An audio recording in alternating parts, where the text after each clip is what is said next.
Hello friends, welcome to your channel learn invest and earn. मैं हूं आपका दोस्त अमित और आज के इस वीडियो में हम डिस्कस करेंगे वो कुछ स्टॉक्स जो हमें लगता है कल के ट्रेडिंग सेशन में एक अच्छा मूवमेंट दिखाकर आपको प्रॉफिट कमाने का एक अच्छा मौका दे सकते हैं। वीडियो स्टार्ट करने से पहले मैं रिक्वेस्ट करूंगा उन व्यूअर्स से जिन लोगों ने अभी तक चैनल को सब्सक्राइब नहीं किया है, सब्सक्राइब बटन पर क्लिक करके चैनल को सब्सक्राइब कर लीजिए और बेल आइकन पर क्लिक करना ना भूले, जिससे कि जब भी वीडियो अपलोड होगा आपको तुरंत नोटिफिकेशन आ जाएगा। आगे चल के देखते हैं कौन से हैं वो स्टॉक्स जो हमें लगता है टेक्निकल चार्ट्स पर कल एक अच्छा ब्रेकआउट दे सकते हैं।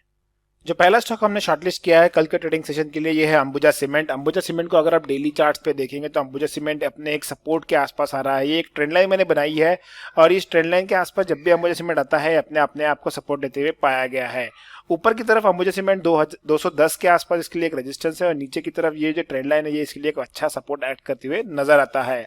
जैसे कि मार्केट में अभी गिरावट बढ़ रही है, अगर कल के सेशन में 194 के लेवल्स को अगर अंबुजा सीमेंट ब्रेक करता है तो हम फिर इसमें एक नई सेल ऑफ देखेंगे, जहां से हमें एक शॉर्ट टर्म ट्रेड बन सकता है सेलिंग के लिए। 192 का फर्स्ट टारगेट, 190 का सेकंड टारगेट और 188 का थर्ड टारगेट होगा। स्टॉप लॉस उस केस में लगेगा 196 का। बाय के लिए फिलहाल कोई भी लेवल्स नहीं शेयर कर रहा हूं अंबुजा सीमेंट के लिए, क्योंकि यहां से बाय के लिए अगर बाउंस करना है तो इसको एटलीस्ट 200 के ऊपर निकलना पड़ेगा तो ही हम इसमें बाउंस करेंगे। तो फिलहाल बाय के लिए नो लेवल्स। सेकंड स्टॉक हमने कल के लिए शॉर्टलिस्ट किया है, ये है कोलगेट पामोलिव। कोलगेट पामोलिव में अगर आप देखेंगे डेली चार्ट्स पे तो ये एक सपोर्ट के आसपास ही, अपने एक स्ट्रॉन्ग सपोर्ट के आसपास घूम रहा है और ये सपोर्ट इसका है करीबन अक्टूबर से लेके अभी तक का 1430 1435। ये एक जोन है जहां पर ये अपने आप को होल्ड करते पाया गया है। दिसंबर मंथ में भी ये इसी के पास आया था इस पार यहाँ पर, और यहाँ से इसने एक बाउंस किया, ज्यादा ऊपर तक नहीं जा पाया और वापस यहाँ आ गया। तो मैं कहूंगा ये कंसोलिडेट कर रहा है करीबन पूरे दिसंबर सीरीज में। और अगर कल के सेशन में अगर ये 1428 के नीचे आता है तो 1420 फर्स्ट टारगेट होगा, 1415 सेकंड टारगेट होगा और 1400 थर्ड टारगेट होगा। स्टॉप लॉस लगेगा 1435 का। अगर इसको बाउंस करना है तो ये इसके लिए राइट लेवल है। 1450 के ऊपर अगर निकलता है तो बाउंस कंसिडर किया जाएगा और फिर 1457 फर्स्ट टारगेट, 1465 सेकंड टारगेट और 1475 थर्ड टारगेट होगा। स्टॉप लॉस लगेगा 1440 का। मैं एक चीज कहना चाहूंगा, कंजम्पशन एज अ थीम मुझे लगता है कि अभी थोड़ा वीक चल रही है। फिलहाल जिस तरह मार्केट गिर रहा है, आप सारे कंजम्पशन स्टॉक देख लीजिए, चाहे आप डाबर देख लीजिए, वोल्टास देख लीजिए, हेवल्स देख लीजिए, कोलगेट पामोलिव देख लीजिए, कंजम्पशन जहां जहां भी है, एशियन पेंट देख लीजिए जिसके ऊपर क्रूड का इम्पैक्ट भी है।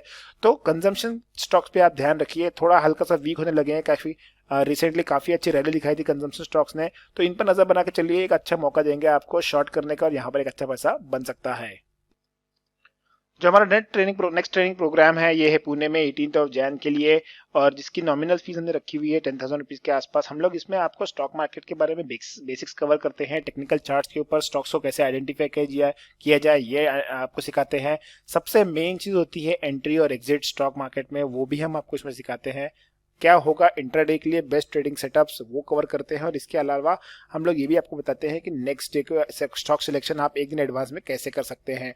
तो ये एक हाई लेवल प्रोग्राम का हमने कोर्स यहाँ बताया हुआ है, लेकिन इन डेप्थ बहुत सी चीजें हैं जो हम लोग आपको ड्यूरिंग द मार्केट आवर्स किस तरह ट्रेड करना है, क्या किस तरह की अपनी साइकोलॉजी होनी चाहिए, वो सब सिखाते हैं। तो अगर आपको इसके बारे में और जानकारी जानना है तो आप हमें कांटेक्ट कर सकते हैं मोबाइल नंबर पर या फिर आप हमें ईमेल लिख सकते हैं learninvestandlearn@gmail.com पर। जो अगला स्टॉक हमने सिलेक्ट किया है ये अपोलो हॉस्पिटल। अपोलो हॉस्पिटल को अगर डेली चार्ट्स पे देखेंगे तो अपोलो हॉस्पिटल ने 1480 के आसपास एक ब्रेकआउट दिया, लेकिन ब्रेकआउट सस्टेन नहीं कर पाया। हालांकि यहां से नजर आ रहा था कि अपोलो हॉस्पिटल शायद से ऊपर जा सकता है, लेकिन यहां पर वो ऊपर जा नहीं पाया और अपोलो हॉस्पिटल धीरे धीरे करके इसमें प्रॉफिट बुकिंग नजर आने लगी है। तो मैं कहूंगा कि ये ऊपर का जो रेजिस्टेंस था जहां पर अपोलो हॉस्पिटल लास्ट से 3 बार अटका हुआ था, ये क्रॉस तो कर पाया लेकिन सस्टेन नहीं कर पाया, तो यहां से ये नीचे आ गया। अब अपोलो हॉस्पिटल में ट्रेड किस तरह से लेना है हमें, अगर कल के सेशन में 1450 मतलब आज के लो के अगर नीचे आता है तो सेल करके चलेंगे, फिर यहां से ये प्रॉफिट बुकिंग करते करते वापस 1420 और 1400 के लेवल तक लॉन्ग टर्म में आ जाएगा। लेकिन फिलहाल के लिए शॉर्ट टर्म के लिए मैं कहूंगा इंटरडे के लिए 1450 के नीचे अगर आता है तो शॉर्ट करना है। 1440 फर्स्ट टारगेट, 1425 सेकंड टारगेट और 1410 हमारा थर्ड टारगेट होगा, 1460 हमारा स्टॉप लॉस होगा। अगर ये 1480 मतलब इस ट्रेंड लाइन के ऊपर अगर निकल के सस्टेन करता है तो ही हम बाय करेंगे। टारगेट्स होंगे 1490, सेकंड टारगेट 1505 और थर्ड टारगेट 1515 का। स्टॉप लॉस लगेगा 1470 का। जो अगला स्टॉक हमने सिलेक्ट किया ये है अपोलो टायर्स। अपोलो टायर्स को अगर आप देखोगे डेली चार्ट्स पे तो ये इस जोन पे आ गया है जहां से इसने करीबन 3 से 4 बार पास्ट में बाउंस बैक किया हुआ है। मुझे लगता है कि अगर कल के ट्रेडिंग सेशन में जैसे कि क्रूड की प्राइसेस बढ़ रही हैं, टायर कंपनीज, पेंट कंपनीज के ऊपर प्रेशर बन रहा है, तो अगर यहाँ से ये इस 159 के लेवल को ब्रेक करता है तो इसमें एक बहुत तेज गिरावट आएगी और 159 के नीचे फिर हम इसमें सेल करके चलेंगे, टारगेट्स होंगे 159 के नीचे सेल करके चलेंगे, टारगेट्स होंगे 157, सेकंड टारगेट्स 155 और थर्ड टारगेट्स 153 के। स्टॉप लॉस उसके इसमें लगेगा 161 का। अगर बाउंस करना है तो ये राइट लेवल है बाउंस करने के लिए, लेकिन बाउंस कब कंसिडर करेंगे, जब ये आज के हाई के ऊपर निकलेगा, मतलब 165 के ऊपर निकलेगा और सस्टेन करेगा तो हम कंसिडर करेंगे कि यहाँ से बाउंस कर रहा है ये। टारगेट्स होंगे 167, 169 और 171। उस केस में स्टॉप लॉस लगेगा 163 का। आगे चल के देखते हैं वो स्टॉक्स जो हमने रेकमेंड किए थे आज के ट्रेडिंग सेशन के लिए और उसमें किस तरह का परफॉर्मेंस हुआ है। जो पहला स्टॉक हमने रेकमेंड किया था ये था डॉक्टर रेड्डीज। हमने डॉक्टर रेड्डीज में कहा था कि 2850 के नीचे अगर जाएगा तो हम स्टॉक में शॉर्ट करके चलेंगे और अगर यहाँ से इसके ऊपर निकलता है तो हम बाय करके चलेंगे। देखिए डॉक्टर रेड्डीज मार्केट आज इतना खराब था लेकिन उसके बावजूद डॉक्टर रेड्डीज नीचे नहीं आया, इसका मतलब इसमें स्ट्रेंथ है।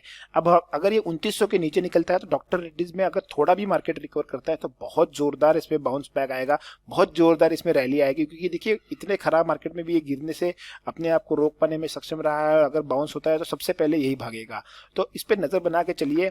फिलहाल तो इसको मैं अभी अपने वॉच लिस्ट में रख रहा हूं। 2900 के ऊपर डॉक्टर रेड्डीज में बहुत तेज रैली आएगी। अगर इनकेस फार्मास्यूटिकल कंपनीज या फार्मास्यूटिकल सेक्टर में अगर कुछ प्रॉब्लम आता है या फिर मैं कहूँगा कुछ बैड न्यूज आती है तो ही ये 2850 के नीचे शॉर्ट के लिए जाएगा, वरना तब तक ये शॉर्ट इसमें नहीं करना है। जो अगला स्टॉक हमने बताया था ये था power finance corporation, PFC. PFC में देखिए मैंने किस तरह से एक्सप्लेन किया था। देखो सबसे पहले आपको ये समझना है कि जो आप चार्ट्स देखते हैं उसमें एनालिसिस करते हैं, वो एनालिसिस करने के टाइम आपको क्या क्या चीजें देखनी है, आपको सोचना है from a big traders point of view. आपको उनके दिमाग से, उनके पॉइंट ऑफ व्यू से सोचना है कि वो अभी किस तरह सोच रहे हैं और वो अभी कहाँ पर पैसा बनाने वाले हैं, कहाँ पे प्रॉफिट बुक करेंगे। अब जैसे कि मैंने इसमें कहा था, देखिए यहाँ से स्टॉक निकला है और यहाँ से स्टॉक निकलने के बाद करीबन स्टॉक ने यहाँ से यहाँ तक आपको 10 पॉइंट की मूवमेंट दी है। अब 10 पॉइंट की मूवमेंट देने के बाद मतलब करीबन स्टॉक ने आपको 8 से 10%, देखिए कोई भी स्टॉक 8 से 10% चलता है तो उसमें एक बार गिरावट आना है बराबर है, क्योंकि लोग प्रॉफिट बुक करना स्टार्ट कर देते हैं। अब ये यहाँ से निकला स्टॉक और निकलने के बाद स्टॉक अपने प्रीवियस हाई के पास आने के बाद 2 दिन इसने बैक टू बैक इसके आसपास अपने आपको रेजिस्टेंस फेस किया है। इसने यहाँ पर अच्छा खासा रेजिस्टेंस टेस्ट किया है, तो यहीं पर एक अंदाजा मिल गया था कि जैसे ही ये इन 2 लोस के नीचे निकलेगा स्टॉक, इसमें सेलिंग आ जाएगी बहुत तेज से। ठीक है, आपको ये समझना पड़ेगा कि आप किस तरह से चार्ट्स को देखेंगे। अगर आप कैंडलस्टिक का फॉर्मेशन, मार्केट का बिहेवियर देखना समझ जाएंगे तो ही आपको मार्केट में पैसा बनाने में थोड़ा सा आसानी होगी। तो इसी एनालिसिस के बेसिस पर पीएफसी हमने शॉर्टलिस्ट किया था कि 2 दिन कंटिन्यूअसली स्टॉक अपने रेजिस्टेंस के ऊपर निकल नहीं पा रहा था और अपने लोस के नीचे तोड़ नहीं पा रहा था। इसका मतलब ये था कि अगर ऊपर निकलेगा तो इसको बहुत फोर्स लगेगा और अगर नीचे आता है तो भी इसको फोर्स लगेगा। फॉर्चुनेटली ये हुआ कि मार्केट आज खराब था और इसको नेगेटिव फोर्स मिल गया है और यहाँ से स्टॉक काफी अच्छी तरह नीचे आ गया है। जो तीसरा स्टॉक हमने बताया था कल के ट्रेडिंग सेशन के लिए, आज के ट्रेडिंग सेशन के लिए कल की वीडियो में, ये था आयशर मोटर। देखिए आयशर मोटर में भी मैंने सेम चीज एक्सप्लेन की थी कि आपको पहले समझना पड़ेगा कि एक बिग प्लेयर की तरह सोचिए आपकी स्टॉक अभी देखिए यहाँ से कंटिन्यूअसली नीचे चला आ रहा है और स्टॉक कहाँ तक आएगा, तो स्टॉक अपने जो प्रीवियस लो है इसके पास आने की कोशिश करके यहाँ पर टेस्ट करेगा अपने आप को होल्ड करने का। आज का ओपनिंग देखिए कल के लो के नीचे है, इसका मतलब ये क्लियर सिग्नल है कि स्टॉक यहाँ से नीचे आएगा। बहुत ही बेहतरीन तरीके से स्टॉक नीचे आया है, काफी अच्छा प्रॉफिट यहाँ पर लोगों ने कमाया है आयशर मोटर्स में। मुझे लोगों के इंडिविजुअल पिंग्स भी आए थे व्हाट्सएप पर और टेलीग्राम पर जहाँ पर लोगों ने अच्छा प्रॉफिट कमाया है। तो इस तरह अगर आप मार्केट में सोचेंगे, अगर चार्ट्स को एनालिसिस करेंगे, समझेंगे चार्ट्स को, तो आपको थोड़ा सा आसानी पड़ेगी। जो आखिरी स्टॉक हमने बताया था ये था जी लिमिटेड। देखिए जी लिमिटेड में कितने खूबसूरती से इसने एक ब्रेकडाउन दिया हुआ है। इसमें हमने इसको आइडेंटिफाई कर लिया था कि स्टॉक यहाँ से आ रहा है ऊपर से करीबन 360 से, और 360 से आने के बाद 270 के आसपास स्टॉक अपने आप कंसोलिडेट कर रहा है, होल्ड कर रहा है, ऊपर जाने की कोशिश करता है। 300 के आसपास स्टॉक वापस रेजिस्टेंस फेस करता है और वापस नीचे आता है। इसका मतलब ऊपर जाने के लिए अब इसमें ताकत काफी जोरदार लगेगी, जिसके लिए काफी फंड इन्वेस्टमेंट लगेगा, बड़े बड़े इंस्टीट्यूशन का यहाँ पैसा लगना चाहिए, जो मार्केट में अभी दिख नहीं रहा है, क्योंकि मार्केट में जो विजन था, जो व्यू था, वो इन स्टॉक से हट गया है।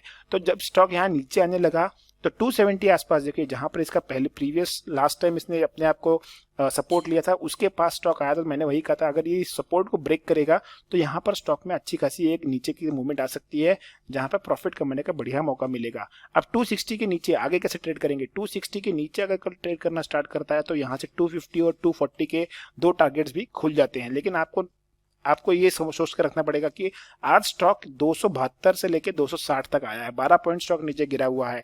तो जिन लोगों ने करीबन 290 के आसपास स्टॉक सेल किया होगा, क्योंकि यहाँ से स्टॉक गिरना स्टार्ट किया है, या फिर मैं कहूँगा इसके ऊपर 300 के आसपास लोगों ने स्टार्ट किया होगा, वो जरूर आएंगे अभी अपनी पोजीशंस कवर करने के लिए।